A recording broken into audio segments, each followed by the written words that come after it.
महात्मे विशेष आणि तुम्ही आम्ही सामान्य, हा फरक नेमका का? याचं चिंतन जर करायचं झालं तर दोन पद्धतीनं चिंतन तुमच्या समोर सांगून जाईल, दोन पद्धतीनं उत्तर तुमच्या समोर सांगून जाईल. बघा, पहिला उत्तराचा विचार करत असताना सांगून जाईल, लक्षपूर्वक ऐका. मानवी जीवनाची श्रेष्ठता, मानवी जीवनाची विशेषता ही माणसाच्या आकारावरती अवलंबून नसते, तर ही माणसाच्या आचारावरती अवलंबून असते. काय? मानवी जीवनाची विशेषता ही माणसाच्या आकारावरती अवलंबून नसते, तर ही मानवी जीवनाची विशेषता, श्रेष्ठता ही माणसाच्या आचारावरती म्हणजे आचरणावरती अवलंबून असते.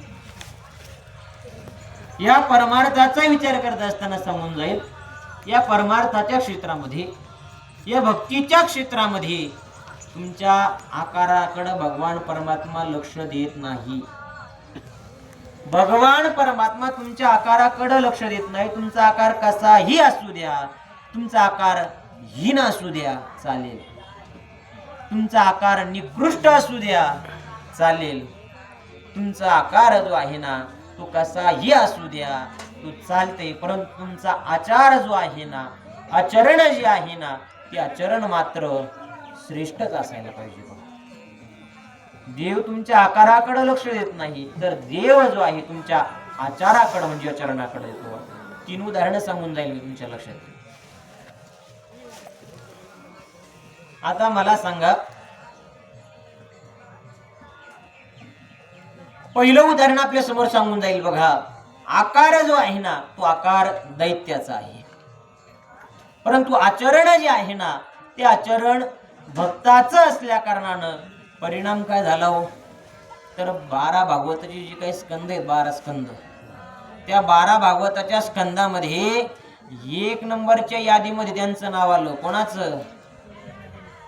बघा बरं का, आकार जो आहे ना तो आकार हीन आहे, निकृष्ट आहे किंवा दैत्याचा आकार आहे, परंतु आचरण जे आहे ना, आचार जो आहे ना तो आचार वैष्णवाचा असल्या कारणानं काय झालं, तर 1 नंबरच्या यादीत नाव आलं त्यांचं 12 भागवताच्या. कोणाचं?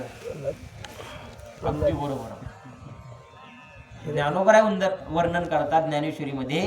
ज्ञानोबराय म्हणतात, दैत्याची आकुळी प्रल्हाद तोमी न्याहळी, म्हणून दैत्य भावादी मिळी लिंपेची ना. काय सांगितलं ज्ञानोबराय महाराजांनी? कुठल्या कुळामध्ये जन्माला आले हो प्रल्हाद?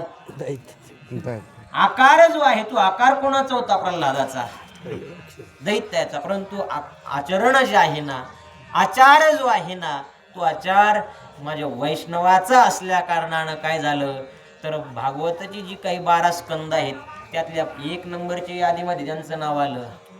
मग मला सांगा, भगवान परमात्म्यानं, देवानं प्रल्हादाच्या आकाराकडे लक्ष दिलं की आचाराकडे लक्ष दिलं? आचार. मग परमार्थामध्ये काय महत्वाचं आहे? आकार महत्वाचा आहे की आचार? आचार. म्हणून भक्तीच्या क्षेत्रामध्ये, परमार्थाच्या क्षेत्रामध्ये तुमचा आकार कसाही असू द्या, हीन असू द्या, निकृष्ट असू द्या, कुठल्याही कुळामध्ये जन्माला येऊ द्या, त्याच्याकडे भगवान परमात्मा लक्ष देत नाही, तर भगवान परमात्मा तुमच्या आचरणाकडे लक्ष देतो. दुसरं उदाहरण सांगून जाईल. आकार जो आहे तो आकार राक्षसाचा आहे.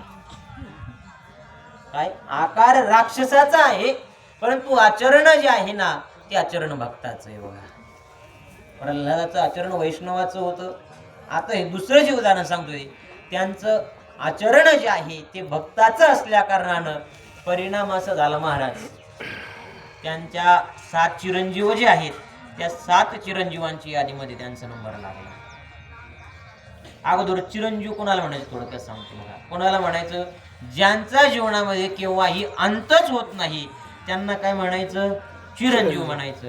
मग आपण आपल्या पत्रिकेमध्ये काय टाकतो? चिरंजीव ची सौका. मग आपण आहोत का खरोखर चिरंजीव? आपला अंत होत नाही का? मग आपण का बरं टाकतो आपण चिरंजीव नाही? महाराज, या विश्वामध्ये, या आवली तलावावरती, या पृथ्वी तलावावरती फक्त 7 चिरंजीव आहेत. बघा, 7. ते आज देखील परमार्थाची साधना करणारे जे भक्त असतील, वैष्णव असतील, साधक असतील, कितीतरी लोकांना ते आज देखील दर्शन देतात, भेट देतात बरं का. देवाची साधना करणारे कोणते 7 चिरंजीव आहेत सांगून